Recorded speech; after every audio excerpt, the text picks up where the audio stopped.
Hello and welcome to the 160th episode of the Filmmakers Podcast. No fear. This is a podcast where we talk filmmaking from indie film to studio films and everything in between. How to get them made, how to make them, and how to try not to F it up, in our very, very humble opinion. Today we are talking how to distribute your movie and make money with Alex Ferrari and his Filmtrepreneur method. We talk about Distributor and the whole issue with that aggregator and how that went down. We talk about his Facebook group, protecting yourself from predatory distributors. We also talk about when distribution should be talked about and how and why you need your film to be niche. We also talk about the best way to distribute your film and how you can make money with your film. We are also giving away a signed copy of Alex's book, Filmtrepreneur. Stay tuned to the end of the show to find out how. All to come on this week's episode of the Filmmakers Podcast. I am Giles Alderson. I'm a writer, I'm a director, and I'm a producer. And the film I produced, A Serial Killer's Guide to Life, is available now. You can watch it in the UK, the USA, Canada, and many other territories. Please do go support this brilliant black comedy horror. It is so much fun. You will enjoy it. Go to Sky Store now and check it out. And also, if you're in the US and Canada, check out my directorial debut, which I co-wrote with Johnny Grant and directed. It is called The Dare. If you have listened to this podcast before, you know I talk about it. It stars Richard Shaw, the fantastic Richard Shaw, and Richard Brake, of course, the wonderful horror icon, as well as some many other up-and-coming talents, including Deborah Wilde, Bart Edwards, Robert Marser, Mitchell Norman, Alexandra Evans, Harry Jarvis, and so many others. So do check that out. That is there. Links to both those films are in the show notes. Thank you so much to all those who joined us yesterday on the Make Your Film online event. Huge shout out for those who joined us. Honestly, really appreciate it. And obviously some of the donations to that are going towards the Film and TV charity, which is the emergency fund set up during this COVID situation. So thank you. It all helps. Your donations make a huge difference. Shout outs to Beckham Woods, obviously, Gareth Unwin, Aaron Scott, Directors UK, Performance Insurance, We Audition, and Film and TV Charity, who all came and gave talks. Thank you so much. And a huge shout out to my fellow host, Dom Lenoir, as well. So if you're new to the Filmmakers Podcast, welcome. If you've been here before, welcome back. This is the 160th episode. I can't believe it's been that many, but it has. But if you are new, you might have missed some of our previous episodes. And while this is a big one on distribution and how you can make money from your film, why don't I tell you to go listen to some of the other ones that are also equally as amazing, including Christy Wilson Cairns, a screenwriter from 1917, as well as Fernando Meirelles, the director of The Two Popes, who has an amazing story about how he got his first feature film, The City of God, off the ground. Mark Jenkins, the director of Bait, Anthony McCartan, the screenwriter of Bohemian Rhapsody, and many others as well. Neil Marshall, who directed Dog Soldiers and Hellboy, as well as Mark Strong, who starred in so many movies, but he's wonderful in The Kingsman, so do check that out. Obviously, we've had Beckham Woods on the podcast as well, who wrote A Quiet Place and directed Haunt as well. And why not check out Tom Harper, the director of The Aeronauts, which has been all over Netflix. Is it Netflix? Amazon? It's all over one of the platforms right now. Do go check that out, as well as David Koepp, who wrote Jurassic Park. Why not listen to some of those? Why not? All you have to do is type in that person's name into the Google box and the Filmmakers Podcast, and you will find it. Perfect example, Tom Harper, Filmmakers Podcast. You'll find it. Check it out. There's so many as well from indie filmmakers about how you can get out there and make your film even on no budget. So you don't have to listen to the top end ones. You can also listen to people who've made films on nothing or very little or reasonable budgets. So check them out. Loads of episodes for you. So, shall we get to it? This is how you can distribute your film and make money while doing it. Enjoy this week's Filmmakers Podcast. Oh, we're in. You sure? It's done, yeah. Class act with a capital K, sir. There you go. So true. There's no Everyone thinks it's all glamour and shit, but shit. No. Here we go. SD cards that don't work. That is exactly what this is. There we go. We're in. All right. I have my water bottle because it's dry as shit for whatever reason. reason. And we're in LA. We're in Alex's home, everyone. Our lovely guest today, Alex Ferrari. Welcome to the Filmmakers Podcast. Thank you for having me again, brother. I appreciate it. Absolute pleasure. Second time you've been on. Yes, it is. And so nice to just talk filmmaking and also your journey from that first episode and had another film out and where you are now with your book, Filmtrepreneur. And it's just great. And it's great. And I'm actually here today on the day of The Dare is released, which is really cool that the film is out today. It feels special, right? Yeah. It feels nice. It feels really nice. You are the only English podcaster who comes to my office to record me, sir. Do you know what I mean? Everyone else would go, we'll do it via Skype. Charles was like, no. You fly all the way over here. And you told it was just for me, so I appreciate that. Yeah, that was it. There happened to be some screenings of The Dare going on in a premiere. And Sure, but that's just extra bonus stuff. It was really all about me. It was, totally. That's why we're here. So how's your year been since you were last on? Oh, Jesus Christ. Yeah. I mean, it's been insane. The whole sort of industry's blown up in terms of distribution, sales. It's literally everyone's opened the door. And you've been a real pioneer in that of making people aware of the shysters and the fact that shit is going on. And we have to be massively aware as filmmakers. Yeah. I mean, so 2019 was a pretty instrumental year in the film hustle. I launched the Filmtrepreneur website, the Filmtrepreneur podcast, and then also released my book. And when I wrote the book, I wanted to put something out there. I wanted to kind of change the conversation of filmmakers, which I being in the business for so long, and then at that point had been doing the podcast and indie film hustle for almost 4 years. I've just talked to so many filmmakers and understand.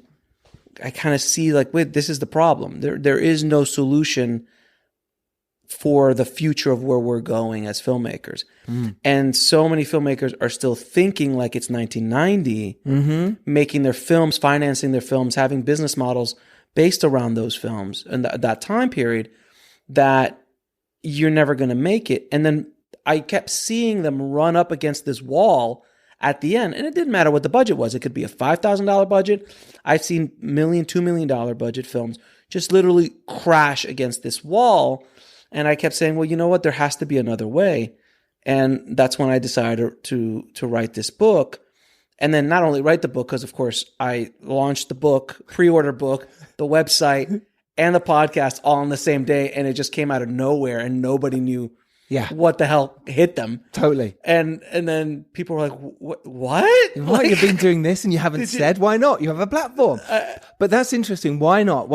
Because obviously you talk to filmmakers all the time, as I do, about the importance of selling your film, the importance of telling people about your film, and you are your own PR and your own marketing. Absolutely. And yet with Filmtrepreneur, you just went, there it is. Because a lot of people were like, why didn't you just keep it all in Indie Film Hustle? And I said, no, this is something separate. I wanted a platform where I could do a much deeper dive on the business side of stuff and talk about things that just wouldn't be appropriate. Like I could talk about affiliate programs, but affiliate programs on Indie Film Hustle, not everybody wants to talk about that. That's kind of why I opened up Bulletproof Screenwriting, because originally it was all in Indie Film Hustle, but then I opened up the podcast to kind of focus on that segment of my audience. And this year I'll be launching Bulletproof Screenwriting's website as well. So it'll be a third platform as part of the family of websites that I'm creating. But with Filmtrepreneur, I wanted to really have a place where I can be free to talk real deep, nerdy stuff and break down films on a completely different level than just artistic. Got you. Okay. But to answer your question earlier, so 2019 was all about that. And then, of course, the distributor thing happened last year. Yeah, huge. For those in the UK who don't know what distributor is, it was. Thank you. It's a spoiler alert. That's a spoiler alert. Yeah. Was this platform where people could, distribute? That was the name of it. It was an aggregation company. It was a film aggregation company that... and for those who don't know, explain what an aggregation company is. So a film aggregation company means if you want to put your movie up on iTunes, Amazon, Netflix, Hulu, all these kind of places, you need to go through an aggregation company, which is the way the streaming platforms kind of set it up. So you have to funnel through that. And that includes the studio system. Like everyone funnels through like about 14 companies. Right. Period. That's kind of it. There's no other companies. You have to go through one of these guys. So these guys were the most vocal. Distributor was one of the most vocal, most marketed, most touted distribution platforms or film aggregation platforms out there.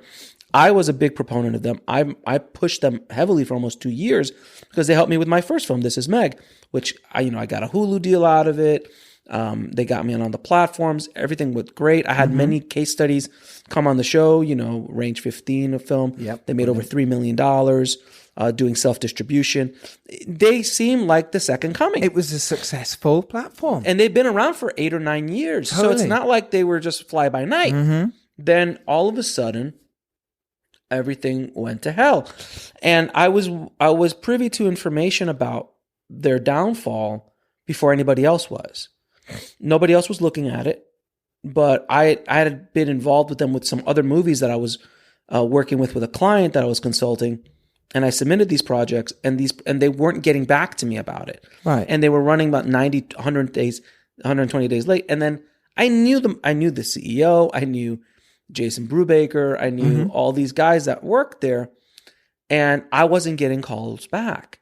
And I said to myself, if I'm not getting calls back and I have a relationship and I'm like one of their biggest fans and advocates, what the hell's happening to everybody else? Yeah. So then I did some digging, and about a day or two after they decided to kind of do a bankruptcy, or their version of a bankruptcy, which is called an ABC, which is basically a private bankruptcy instead of public. Okay. They hired a firm called Glass Ratner, and I was able to get in touch with people on the inside a day or two after that happened.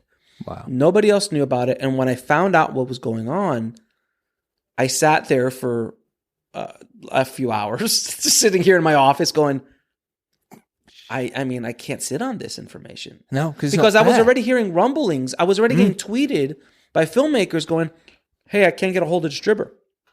Hey guys, what's going on? Does anyone know what's going on? So there was already fear starting to rumble through the community, and then when I found everything out, I'm like, I've kind of got to have to say something about this.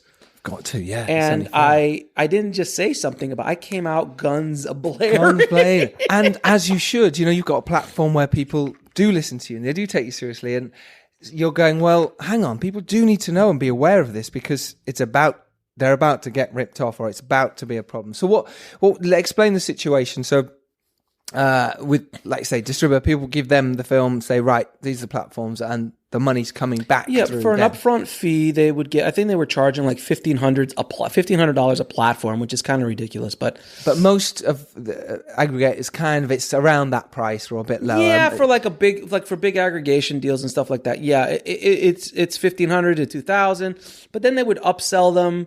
And then once we started getting into the weeds about this, they would upsell them. Like they would say, hey, we're going to charge you $5 for closed captioning. But then when I told them, oh, well, how about Rev? And they're like, oh, well, Rev's $1 a minute. And then they said, oh no, Rev is really bad. We can't use Rev. And then they would go and use Rev. Right. Because I found that out because once I was as close to what was going on and talking to the people of power as anybody else. I was negotiating. Like I was the voice of the independent filmmaker in the room when they're talking to iTunes.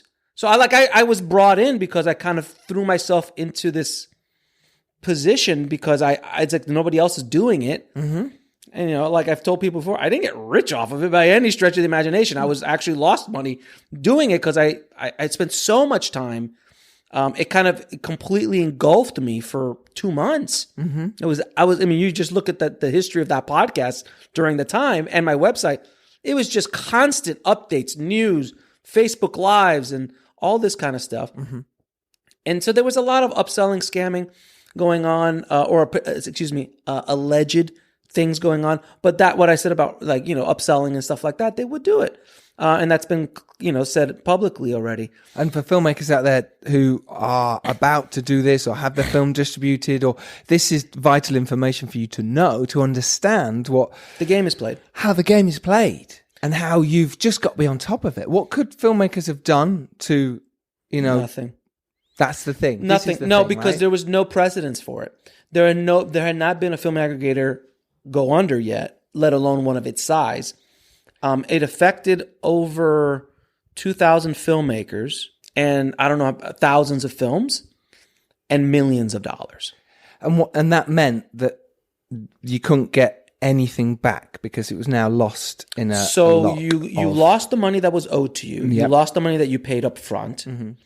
You lost any revenues or residuals that were coming in. Mm-hmm. And you couldn't get access to your film again, meaning that if it was on iTunes, you couldn't go to another distribution company and get it replaced. It's a complete, complete shit show. So someone's, even though it's on iTunes and someone's buying it, you're not getting paid. But who is? I mean, that's the thing. So that the deal was like after a certain date, Glass Ratner, who was at the company that was brought on, they have a fiduciary responsibility and a legal responsibility to do everything by the book. They can't F around. They work with multi-billion-dollar companies. So after a certain date, any sales that came in will go 100% back to the filmmaker. Before that date, it's pennies on the dollar if you'll ever get anything. If you get anything. Yeah, I mean, I got my money back. I had spent $4,000 for my client just to submit these two films for them. And I got it back because I called my credit card company and said scam. Great. And that was the advice I gave everybody. Right. So let's go back a little bit. For those who don't know distribution yet, obviously this podcast, we're talking heavily on distribution, how to distribute your film, which Alex has done very well with his two films, This Is Meg and On the Corner of Ego and Desire, which did play at Raindance last year. Which world premiered. It world premiered there, and which I was at, and a few of you lot turned up, and it was really nice to see you guys there, and the film did really well, and it's great, and it's out there now in the world. Yes. Now, let's talk about the distribution model itself, and then we'll come back to that, and also Filmtrepreneur, your book as well, which talks heavily about this, and also how to get a film out there and be a filmtrepreneur. Then this book it's honestly one of the best books I have read on filmmaking in total, and Thank you so much. I haven't put my book out yet, so obviously, we will battle in the arena. I understand. But honestly, I will do a podcast about what I think the best books are and there's lots out there. Oh yeah, absolutely. But Filmtrepreneur really gets deep into how you actually, the business of it, where you really should be thinking about, where you should put your money, where you shouldn't put your money, where you should concentrate on selling your movie, and the whole arc with distribution in today's world, like literally now, literally happening right now. Because a lot of books, they're brilliant, but they're also a little bit outdated, and because things are changing now. Filmtrepreneur is right now, and it's right this second. Honestly, I can't recommend this book enough. I've been chatting about it anyway. I appreciate that so much, man. It's great. You've done fantastic. And also what was interesting is you've put yourself out there, because there's probably a few distributors and whatever going, oh, this guy's sort of... Well, I'll tell you my stories of AFM when I went to AFM this year as well. But let me go back to the Filmtrepreneur concept, or the Filmtrepreneur method. I wanted to come up with something that really focused on the entrepreneurial filmmaker. In my humble opinion, there is no other way forward for independent filmmakers other than being an entrepreneurial filmmaker. I'm not talking about the $5 million, $10 million movies. I'm not talking about the A24s, the Neons.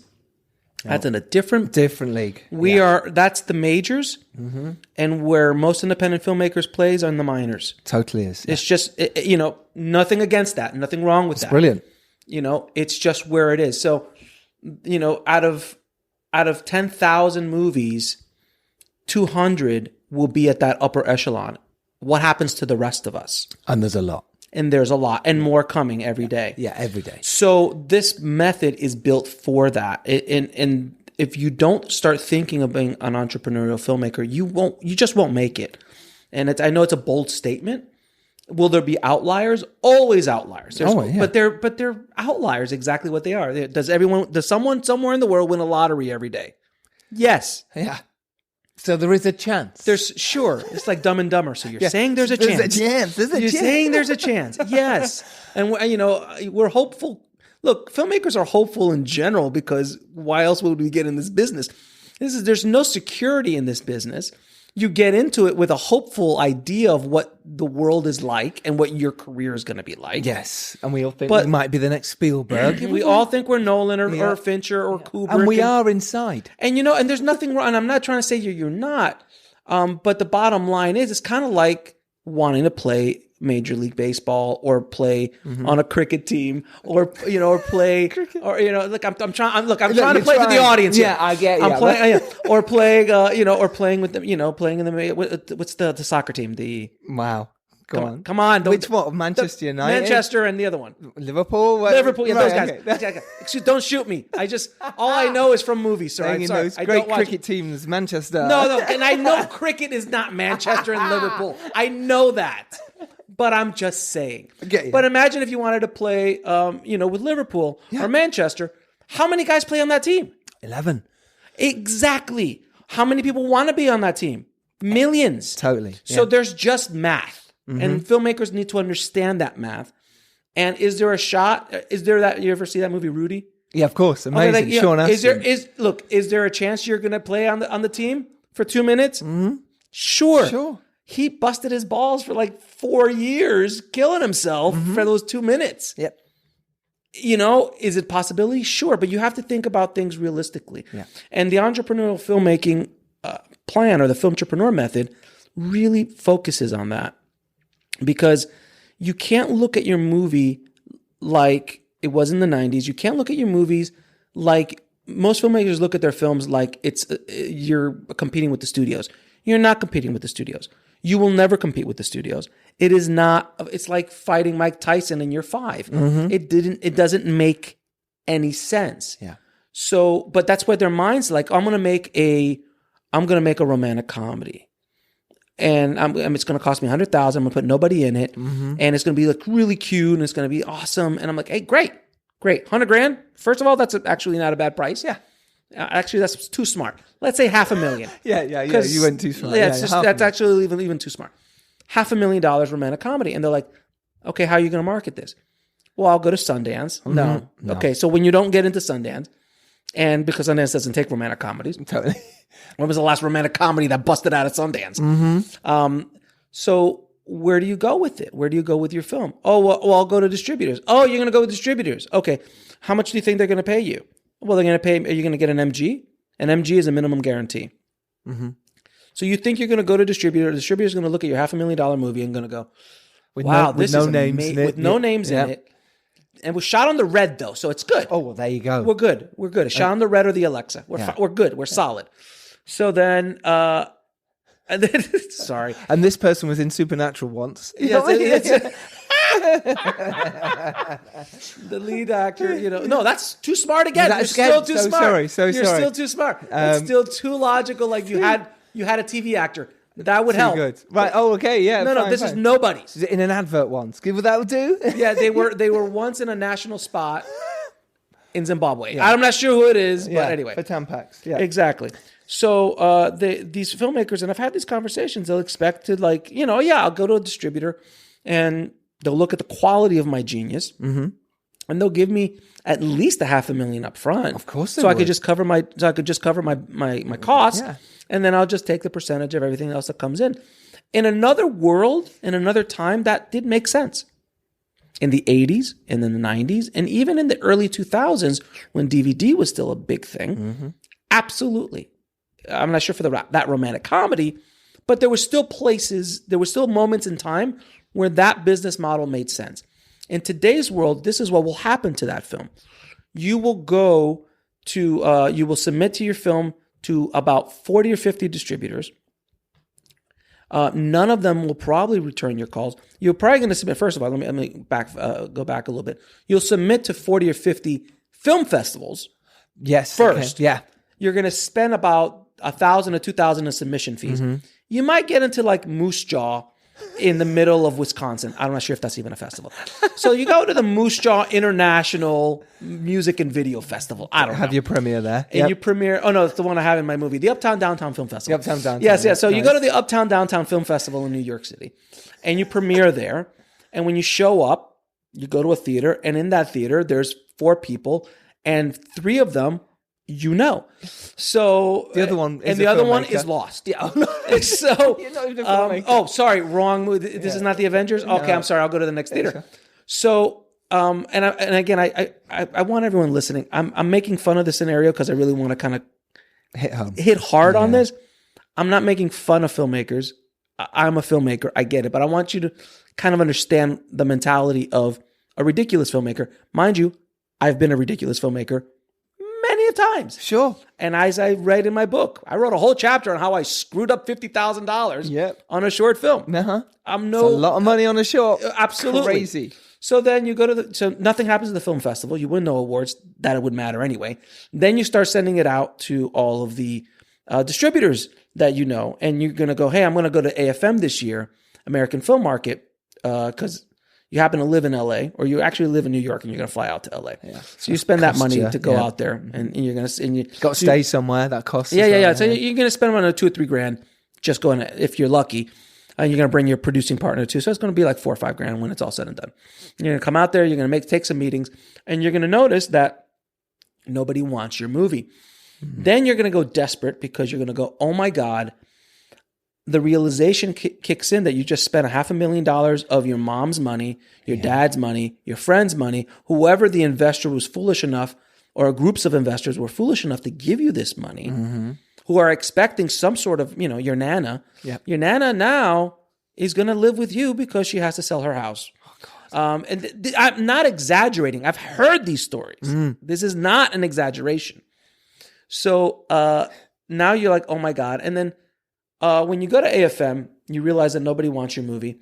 And then there's a couple of sharks swimming who smell the blood, and they'll go, oh, okay, look, I'll take your movie on. Mm-hmm. I'm not going to give you any money up front because I'm going to take a risk taking your movie. That's what they'll say. Yeah. And I'm going to need it for about 15 years. 15 years, no money up front. Mm-hmm. Because I just need the time to be able to generate that revenue. And I don't know where the market is going to be in the next year, let alone the next 5. So I need to, hedge my bets to make sure I'm able to generate enough revenue for you. Mm. And then you're so excited. You're like, oh my God, and he goes, I'll get you up on iTunes. I'll get you up on all the platforms next week. Great. Done deal. Yeah. You don't have to spend a dime. I'll take care of all that. Over the moon. And then you sign it because you're excited. You're like, hey, Nana, it's going to be on iTunes. Yeah. And she goes, what's iTunes? Exactly. But you tell all your friends. Yeah. And you tell all your friends to go out and rent your movie the first week. Mm. And 6 people rent it because those are the 6 people that actually are going to spend money on it. And the rest of them are going to sit on the sidelines and wait till it goes on Amazon Prime or someplace free to watch it, if they even watch it. Mm-hmm. Why? Because, I don't know, there's probably 10,000 shows and movies being released every week on 1,000 different platforms who have budgets of $20 million an episode with amazing storytelling, amazing acting, amazing genres, everything. Like Netflix is popping out how many movies a week and with shows names a week. That you know who they are. Right. Yeah. So you're competing against all of that. And now your little movie gets thrown into the pool and you're gone. It's a red ocean, as I like to say in the book, the blue ocean, red ocean theory, which we'll talk about in a second. So then now you're waiting for the money to come in. Mm-hmm. And you're like, okay, it's been 3 months, first quarter payments. You get your statement. And when you're excited, you're like, oh man. And you see $20,000. And you're like, well, hey, you know what? That's better than nothing. It is. Because now at this point, on a $500,000 investment, $20,000 is a success. Yes. I want everyone listening to understand what this is. This is not an outlier scenario. This is the commonplace of independent film today. And in your mind as a filmmaker, you're going, well, 20,000 is better than nothing. I mean, it'll grow. You're hopeful. You have no other way to think. Because if you think about the reality of it, you're just going to go be depressed for the rest of your life.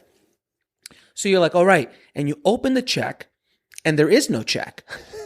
You're like, where's the check? Yeah, it says and 20,000 You said 20,000 on the report, and you keep going down. And by at the time of year ending, there's a negative $40,000. So you owe the distributor $40,000 for expenses. Yeah. And by the way, because you didn't have an attorney, a real entertainment attorney, look at this contract you signed because you were so desperate and excited, and it was the only guy who was going to take you to the prom. You didn't notice that they didn't cap the expenses. So that means that from now until the next 15 years, they can keep adding expenses, which you'll never be able to prove otherwise. Sure. You're never really going to be able to audit because you don't have audit rights in it because you didn't put that in the agreement. You also didn't look into cross-collateralization. You also didn't look into all these other little tricks of the trade that are in these contracts to screw you. Because this whole industry, the distribution side of the business, is designed to screw the filmmaker. And I mean, are there good, and I've said this 1,000 times, are there good distributors out there who are honest and honorable and truly want to help filmmakers? Absolutely. I know many of them personally. Yeah. I can't count them on one hand. But they are there. But they're there. Yeah. But I can count them on one or two hands. The majority of them are not. They're there for their own self-interest because that is business. When you walk into a contract, you generally don't want to give away everything to the other party. And because we're desperate filmmakers. We Exactly. Sort of go, and yes, you know what you're doing. Desperate filmmakers, ignorant filmmakers, and hopeful filmmakers is a very dangerous thing. So what we're saying is you have to understand the business side of it. If you want to do this again, it's a very expensive art form. This is not painting. This is not making music. This is not, drawing on a piece of paper. It's an expensive art form, one of the most expensive art forms on the planet. And if you want to play with big toys cost big money. You want to be, you want your vision to be bigger. It's going to cost money. Yeah. So, could they have made that same movie, that same romantic comedy with nobody in it, which, by the way, there is a business model for that to work. Okay. Absolutely. Sure. Could they have made that for 50 grand? Could they have made that for 25 grand? Could they have made it for 10 grand? Yeah. Was this your first movie?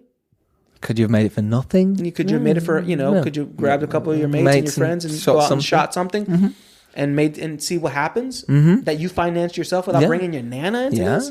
Yeah, because your poor Nana now lives with you. So I kind of painted this very dystopian image of distribution right now because it is the reality we live in right now. And by the way, it's not going to get any better. See, that's interesting, isn't it? That it's not going to get any better. No, because, and I'll explain to you why it's not going to get any better. The entire industry has shifted so rapidly that the distribution side of the business cannot keep up. They don't know where they're making their money anymore. They just don't. They're sheep running from one corner of the room to another because they're like, oh, that's where it's going to go. Oh, we're going to go over here now. Oh, this is where the money is. Oh, it's OTT. No, it's SVOD. No, it's TVOD. No, it's AVOD. AVOD now. It's AVOD. Yeah. No, that's where the money is now. So we got to do AVOD. And okay, so we need to acquire as many. That's they don't know. And I learned that this year at AFM when I went to AFM. And I'll tell you a quick story about AFM. When I was at AFM this year, which was right in the heat of the distributor thing. So I was definitely on the radar of a lot of people. I was invited in by multiple distribution companies who reached out to me. Wow. Who wanted me to sell them to the community of filmmakers who were hurt by distributor. Wow. Because I created a Facebook group that's become this thing now.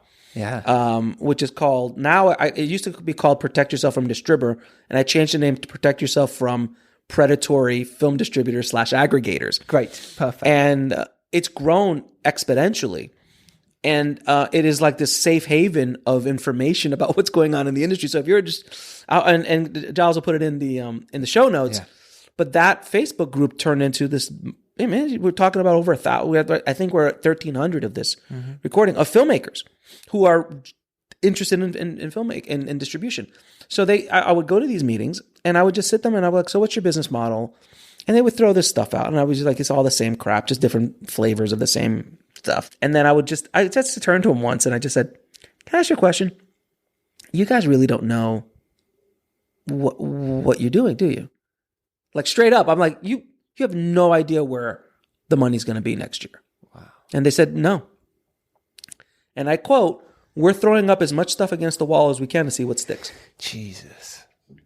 These were major distributors. It's frightening. It's absolutely frightening. So filmmakers out there, it's frightening. So Alex, what is the best way for people to move forward? What's the best thing they can do right now as an independent filmmaker to go, right, I want to make this film, but I've got to think about distribution. How do I go about it? So the thing is that you can't think about distribution as an afterthought. It has to be thought about in the creative part. Mm-hmm. I consider distribution as creative with the Filmtrepreneur method as the making of the film. Because I'm one of those weird artists that understand business. Like artists generally are not business people. Yeah. I've always had both sides. So I've always been artistic, but I've always had business, balance as well. So I love distribution. I love marketing, and I love making a movie. I love writing a movie. I love working with actors. I love the whole process. But if you think about distribution after the edit's locked, you're dead. Mm-hmm. You have to think about it before you make your movie. So the method I realized that works, and in the book I talk about, I show case study after case study after case study for every section. I think every single point of the method, every chapter has multiple case studies. Yes. Because I wanted to be very clear about like, this works. Mm-hmm. And it works at all levels. Mm-hmm. It works at the $1,000 movie, and it works at the $1 million movie. The key is you have to think about the niche. So as I say, the riches are in the niches. And when I say niche is, let's go back to that romantic comedy. Yeah. And you'll like this because I'm sure you got a giggle out of it when you read it in the book. So instead of making a movie, a romantic comedy, which is a very broad, you're trying to reach a very broad audience. Mm-hmm. You can't, as an independent filmmaker, reach a broad audience. It's not possible. You don't have the resources, the infrastructure, the money, nothing. Mm-hmm. Studios have problems. Like, look, there was, a few months or a few weeks ago, Birds of Prey. Yes. Yeah. Died on the vine. Mm. This new Harrison Ford movie, White Fang, just lost $50 million. Wow. Cats, come on now. Which I'm dying to see, honestly. But he's probably going to make money in the end because everyone's dying to see it. No, it's dead. Do you think? No, it's dead. It lost $175 million. Not 9 lives? No. Okay. My favorite review of Cats was from Twitter, and a guy said, "Cats is the worst thing to happen to cats since dogs." And I saw anyway. I'm dying to see it because it's once in a generation. You've got to watch that it just you for see the a movie ridiculousness. that a studio puts $100 million into that fails on every single on every level. Yeah, on every level. Yeah. And that the actors didn't even know what was going on until after the movie comes out. They're like, we were just in green suits. I know. We didn't know it was going to look like that. Fuck's sake. Anyway, that's a whole other podcast for another thing. Where was I? I lost my train of thought. Fuck yeah, me too. So this is the romantic comedy you get. Okay, it's a romantic comedy. Okay, so you got this romantic. So you can't compete. You can't compete with the studios, right? And that's where filmmakers make that mistake. They like, I think you can. I'm gonna make an action movie. I'm gonna make a horror movie. I'm gonna make a drama. I'm gonna make these general films. You will not make it in today's marketplace. In the 1980s, you can make a movie like that, and just because you just literally were one of the handful of people that actually made a movie and finished it, it was sold because there was no content. Now, there's so much competition for eyeballs, so much content being pumped out every day that you need to have something that cuts through all of that. And the niche is the most powerful thing a filmmaker has in their arsenal to make money with their film and get their film seen. So instead of making a romantic comedy, which is very broad, you find a niche audience that you can make a romantic comedy about. And in my book, I talk about the vegan chef movie. Crazy Sexy Vegan. Crazy Sexy Vegan. I know. It's a great title. I might steal it. Look, I'm waiting. You've said this for a while. I'm waiting for someone to make this movie. Yeah. I'm waiting for someone to make this movie.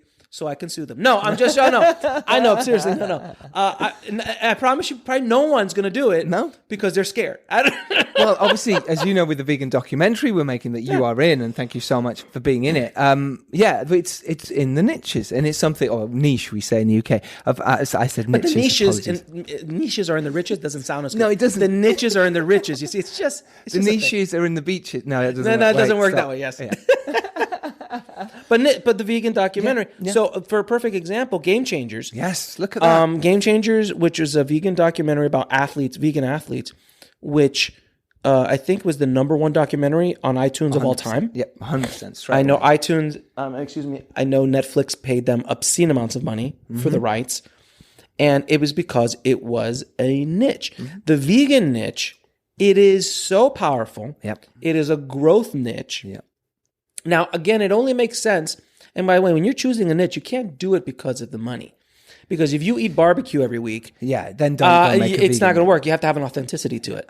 You know, both Giles and I are both vegan, so this vegan chef movie makes sense. Totally. And then the concept of the romantic comedy that's a vegan chef movie called Crazy Sexy Vegan is imagine a vegan chef meets a barbecue champion and they fall in love. And then all hell breaks loose because of all of this. I mean, it just writes itself. It does. It writes itself. It's done. Yeah. And now you've taken your romantic comedy that was aimed at a very broad audience. Now you've aimed it at an audience that you could actually reach out to. You could actually build an audience. You can build groups of people who are vegans and aim at them through Facebook ads, through just building out an audience organically. You should be doing this a year in advance, all this kind of stuff. You have to think about this as a business. So, you know, and considering that there is no romantic comedy vegan movie out there, I guesstimate that if you made a really good romantic comedy that happened to be about a vegan chef and you marketed it as such to that community and also to spill-off communities like vegetarians, plant-based eaters, like there's all sorts of different audiences that will spill off to. Yes. If you partner with proper companies that you can leverage their email list and leverage their cup. So if I call it Beyond the Meat or Impossible Foods and go, hey guys, one of you guys want to be in my movie? I don't want any money. If you want to give me a little bit of meat so I can cook it up in the show, great. Maybe when my movie comes out, you can send it out to your email list and I'll promote your product. You can promote my movie and it'll be all great. Exactly. And I have a really famous vegan chef in there, which is another thing I talk about in the book is it's not always about the movie star. It's about the niche star. So if you're making a horror movie with Robert Englund, who happened to be the original Freddy, he's bigger than Tom Cruise is in the horror niche. Totally. Phil Hawkins knows that. He's been on the podcast many times and hosted it with me. He made one with him as well. Right. And totally. It's that horror niche that works. It works for him. And a vegan chef who is very big in the vegan space, or anybody in the vegan space that happens to be big, that's known, then all of a sudden they have a lot more value. You get a lot more ROI. Return on investment, which is what's really important, right? It's so important to do that. When you spend, $1 million or $20 million on Will Smith, which doesn't happen as much anymore, but when you do on a big movie star, you're buying their audience. You're buying their appeal to a large audience. When you hire a niche actor or a niche personality to be in your movie, you're going to get them at a bargain.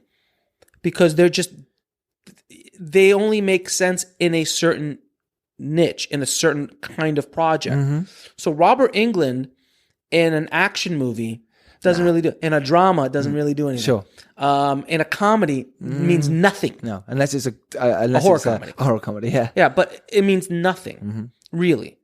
So, but in a horror movie, he means something, and he means something to the bottom line, and you'll be able to afford him for a day or two, and shoot him out, and all of a sudden you've got him on your cover, and he means something to that audience. So now the ROI. So if let's say you pay, I don't know what Robert's going rate on, but let's say you pay him $20,000 for a day or two, which might be in a reasonable state. I don't know what his going rate is, but let's say it's $20,000. Then you're going to get an ROI on that. Yeah. Whereas if you had to hire a big movie star because you're trying to go after a generalized big market, you're not going to get that. Totally. You're not going to spend the $20 million.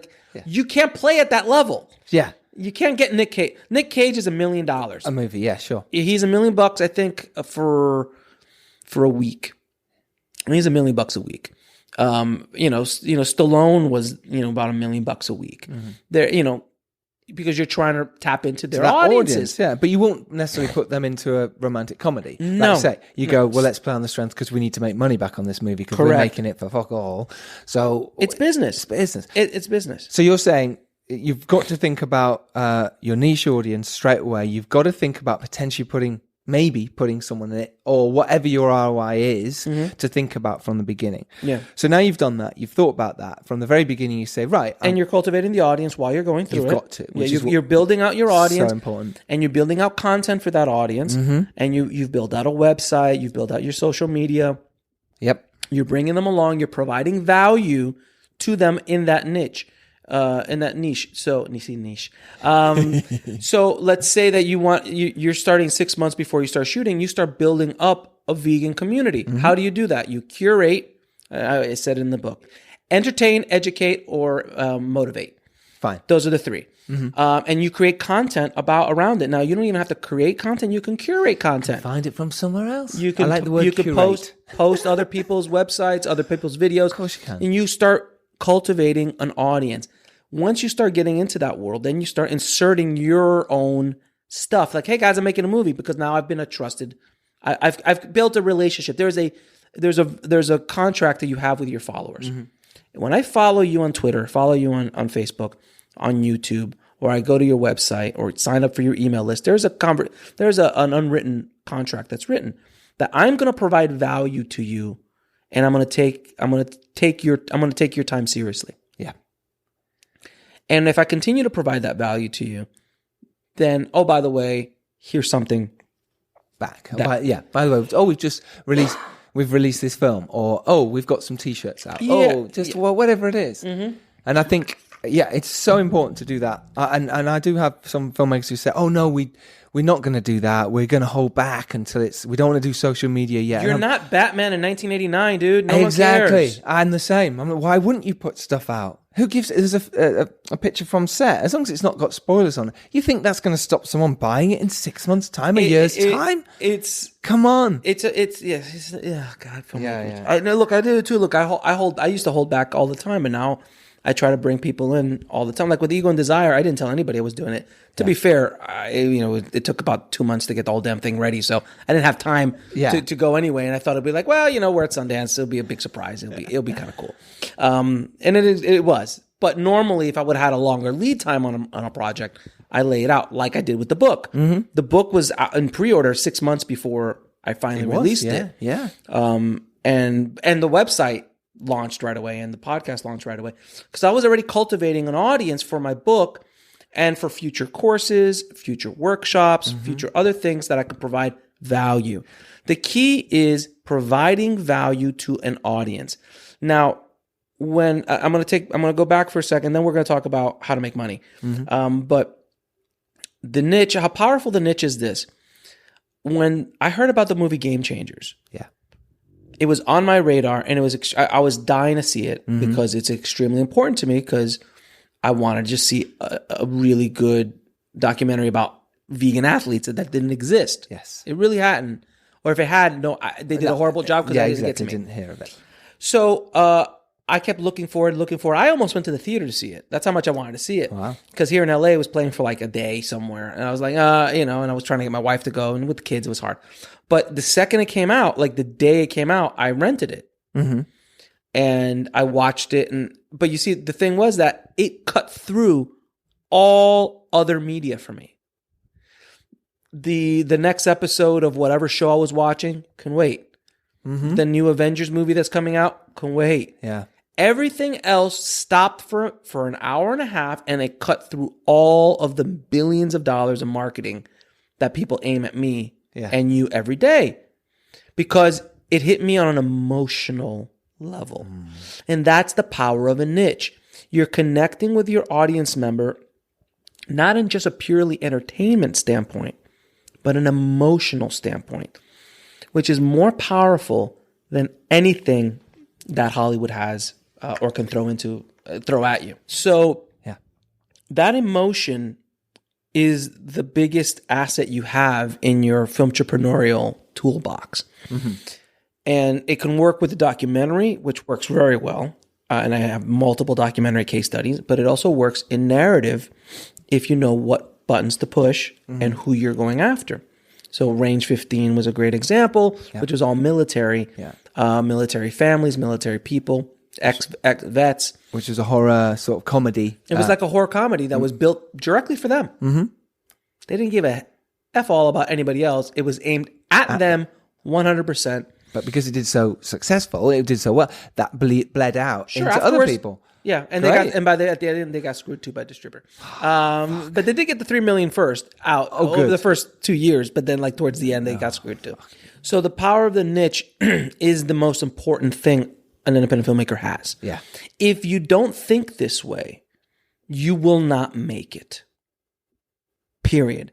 Now, I have a whole chapter in the book about art films. Yes. And like, but film is cinema is art, and you shouldn't be thinking about movie. I'm like, look, the Filmtrepreneur method works for art films. You can make an art film. If you want to make another art film, you need to make money. If you're independently financed, this is not your book. Mm-hmm. If you don't care about making a movie, this is not money, it's not your book. Yeah. If you want to do what you want to do, God bless you, do it. If you want 5 people to watch it, great. It doesn't matter. Yeah. If you want to make $3,000 movies, which I have nothing against because that's what my budgets of my films. Good. Make them. If you have an endless supply of money that you can just keep doing that once a year, you have to worry about it. Yeah. Submit it to a few festivals, but you have to understand who you are at that point. You're a hobbyist. Yes. Very different. You're a hobbyist. And that's cool. Good for you. I can go out and buy a guitar right now and start teaching myself how to play a guitar. Sure. Until I pay my rent with that guitar, it's a hobby, guys. Mm-hmm. Yeah, so true. It could be my dream, but it's a hobby. Yeah. When you pay your rent, put food on the table with your art, now you're a professional artist.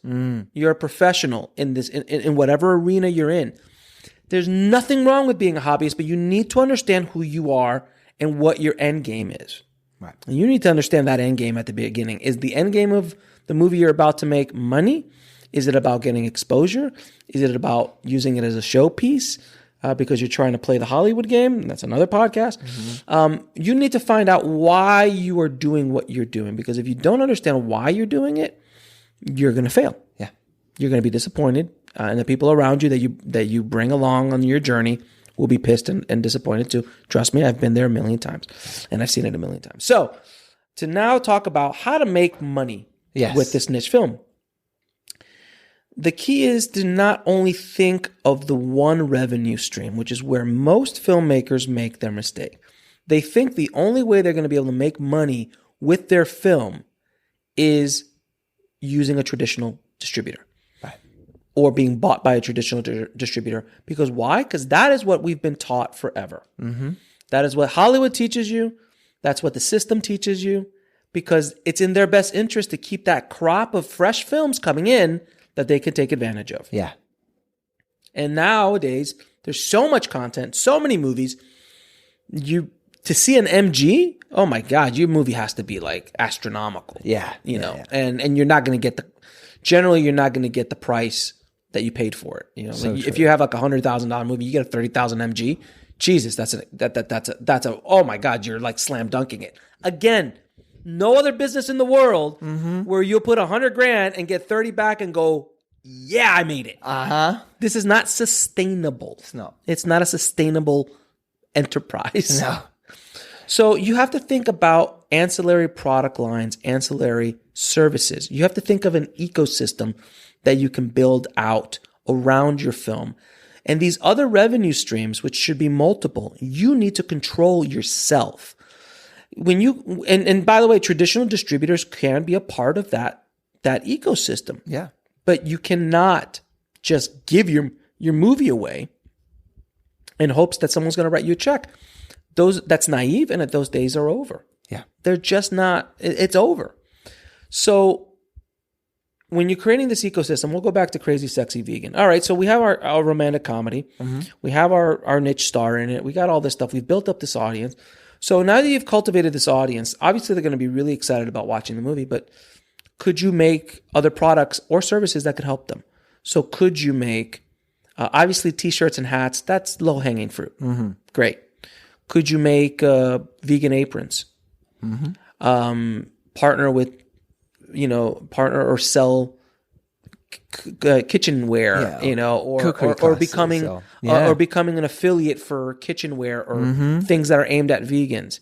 And an affiliate, I could tell, an affiliate marketer is someone who you sell a product like on Amazon and you get a percentage of the sale. Yeah, that's a revenue stream. Cost you nothing, and you're just providing a service to your audience that they want. You're not trying to steal from them or anything. You're giving them what they want. They're like, I'm a vegan. Like I saw that movie Fat, Sick, and Nearly Dead, which was a great documentary about juicing. Well, guess what juicer I went to go get afterwards? The Breville, because the Breville was the one in his movie. There you go. Advertising. And if he sold it to me, he gets a piece of that. Yeah. There you go. So now you're creating different revenue streams from that movie. So T-shirts, hats, aprons, affiliates for cooking stuff. Do you think they maybe want to buy an online cooking course about how to be a vegan? Of course they would. Could you actually write that into the movie? Yeah. That could be part of the story plot. So you're already inserting that idea into the audience's head while you're making it. Would they want, could they possibly want services like how to, or books, obviously books, cooking books, how to change it, go into a vegan lifestyle. There's so many, it's just endless. It's just endless amounts of things. Could you create a service where you have coaches coach people through how to turn their life more plant-based, education products, all these things? There's so many ways to make money. And the same with, because that's great for me, by the way. But in terms of for someone who's making an action film or a low budget, drama, what I suppose they're going, well, how do I do that with mine? How do I find those little niches? So if you're, first of all, you said both things. Action film, too broad. Drama, too broad. So if it's a gay action film, so it's if it's a gay action film, there you go. You've got an audience. And there might be less products that you could sell, or there could be more depending on how you structure the movie, how you structure the ecosystem. It all depends on what it is. If you're doing a drama, like I know of a few filmmakers who had dramas about autistic. Yeah. And autistic kids. That's a monster niche audience. And it's an underserved audience because there's so many people who want to see positive portrayals of people with autism and stories about the struggles, stories about overcoming. They want those things. They want to conceive it. They want to show their children. They want to show their friends. That is, and I know a couple filmmakers I've had on the show who've done this. Yeah. And it's an amazing audience to fill. And then could you partner with, Autistic Foundation or something like that? You've got to angle it in a way that there has to be something special about the story. Can you change one of the characters? And it has to be authentic and organic. You can't just jam something in there. You can't jam a vegan in just because. Yes. No, totally. If you're making a drama about, the struggles between you and your parents and you just happen to make your brother vegan, that's not going to work. Totally. Well, there's a vegan in the Dare, but it's not a vegan movie. I'm not pushing that as please go see this movie because it's vegan. Correct. It's not at all. It has to be around the subject matter. It has to be around what the niche audience wants. So could you make a basket weaving documentary or a basket weaving drama? I don't know. Check out the basket weaving, community. Do research. Yeah. Does any of them want to watch? Are there millions of basket weavers around the world who want to watch a drama about basket weaving? Probably is. Look, I met a woman who teaches knitting. Yeah. He makes millions a year. Who thought that the swim documentary, Oh yeah. Who thought that would suddenly fly and go? That made over $1 million. What's the best way then? People have got the film. They've got a niche audience. How do then they go, right, now I need to distribute that myself? How would they get out there and make sure they're not screwed over or make sure that they're in the right hands? Buy the book, first of all. Obviously, buy my book. Because there's 2 chapters in it just on predatory film distribution. Yes. and film aggregation and all the little tricks of the trade of what they do. So that'll help you out. Educate yourself as much as humanly possible. Resources like your podcast, Indie Film Hustle, Filmtrepreneur.com, IndieFilmHustle.com, the podcast, the blogs. Sign up for the Facebook group. If you want to know about distribution, that's the latest. Like, hey guys, there's a new scam going on. Hey guys, this is what's going on. Hey, this is a great new revenue stream. I got paid from these guys.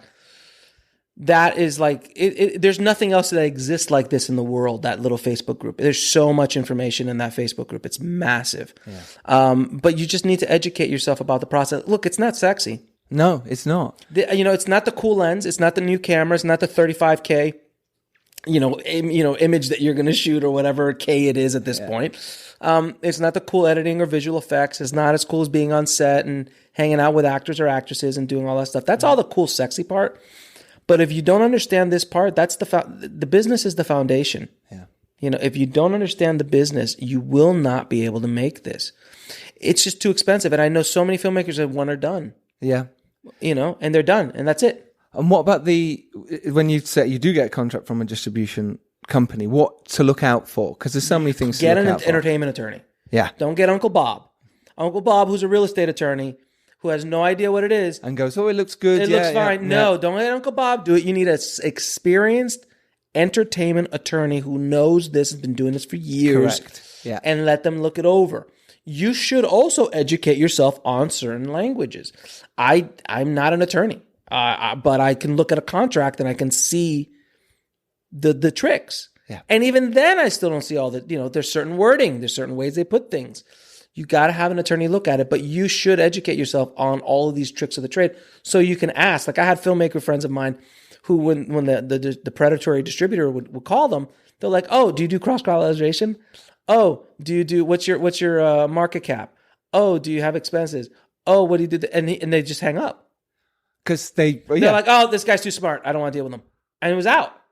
It was fascinating to me. He's like, no, okay. And they would literally hang up on them. Yeah. Because they just knew like, oh, I can't screw this guy over. Yep. So education is the most powerful tool you have. Absolutely. Because expensive cap is one that I think a lot more filmmakers are understanding now. But you mentioned two more there. Yeah, but look, cross-collateralization just takes care of that. There you go. You'll never get paid. Yes. You'll never get paid with cross-collateralization, ever.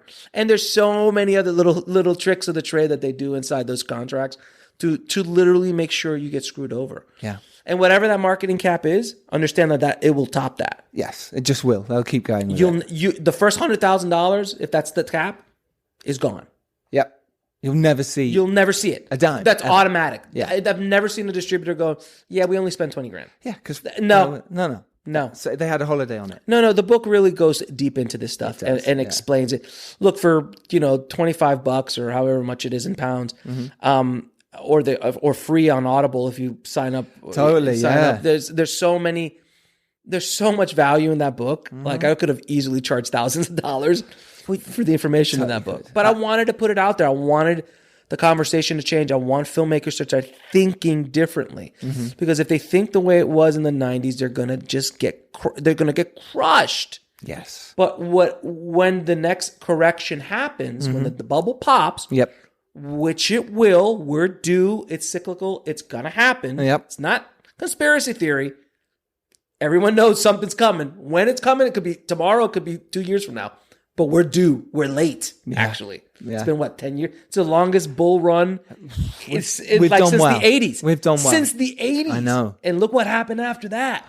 So protect yourself, So right? And that's a financial show. We'll talk about that later. But in the financial world, if the economy tanks or when the economy goes down again, what do you think is going to happen to these distributors who are barely holding on now? Mm-hmm. They're barely hanging in there with the technology changes and all the things, how the industry is changing altogether. AFM cut 2 days or 3 days out of their event. It used to be 10 days. Now it's like 6 or 7. Wow. Last year was 317 distributors showed up. The year before that was 800. Wow. There's a substantial shift in the marketplace. There's a substantial shift in the whole world. China shut off. So people were selling movies to China left and right because of the trade embargo. That changed. That screwed a lot of people up. There was millions of dollars left on the table. The world is changing so rapidly. So what do you think when money gets tight? What's going to happen? It's going to become more predatory. They're going to go, screw you. I'm just going to go bankrupt. I'll never pay you. Come get it. It's going to get really nasty. So if you only have that one revenue stream, you're screwed.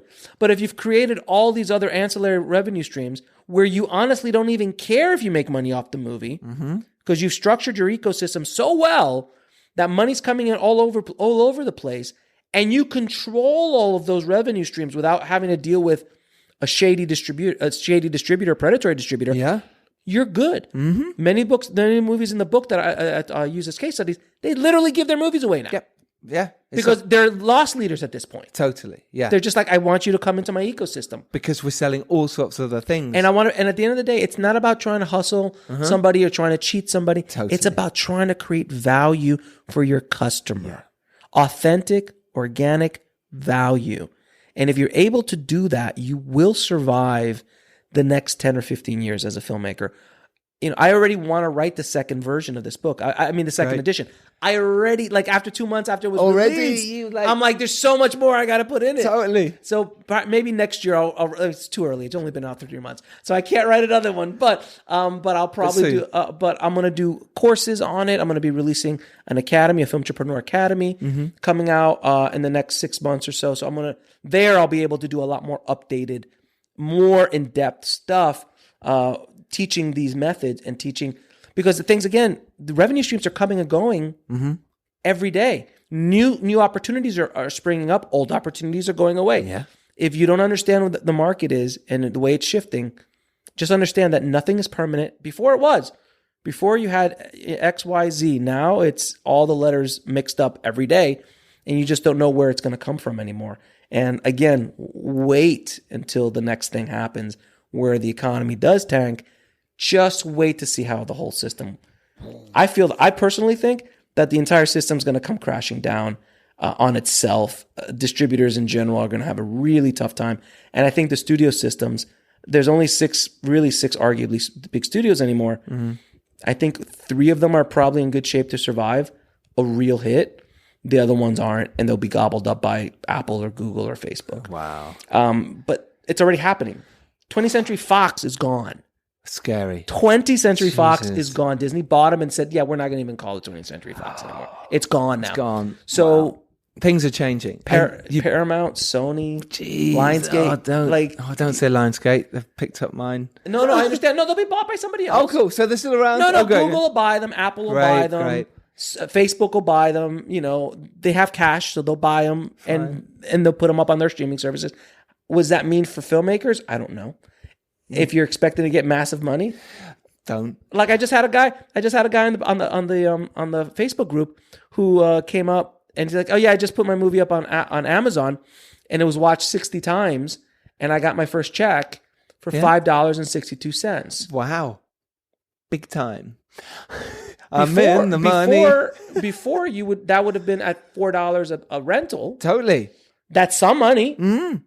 It's $5.62. Wow. There's a devaluation of our media. It's the same thing that happened in the music industry. Yeah. If you want to see where we went or we're going, look at the music industry. Just look at the music industry. Totally. And you'll go there. And we can keep talking forever, but I know you got to go. Yeah, I do.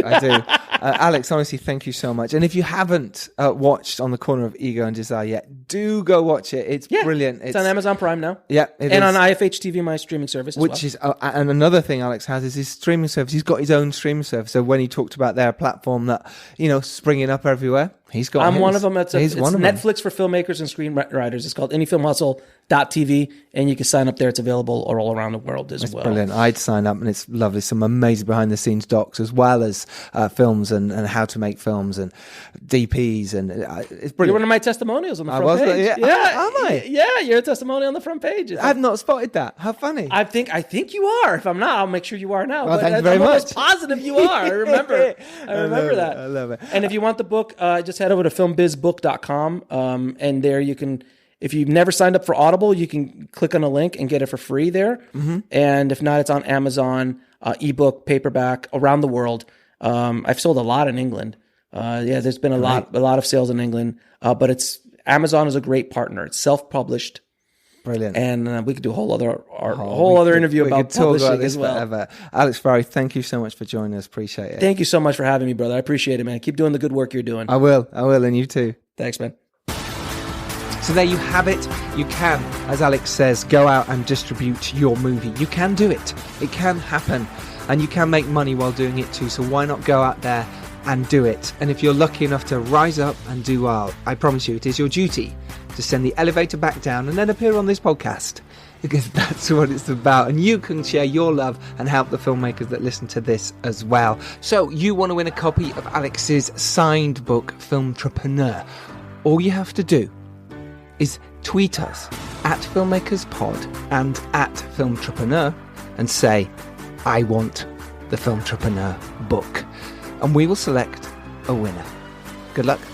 And next Tuesday's episode is with the fantastic Hollywood producer Todd Garner, who not only produced Beckham Woods' Haunt, but also Tag and Night and Day starring Tom Cruise as well. You don't want to miss it. You really don't. So we will see you next Tuesday. As always, take care, everyone. Bye-bye.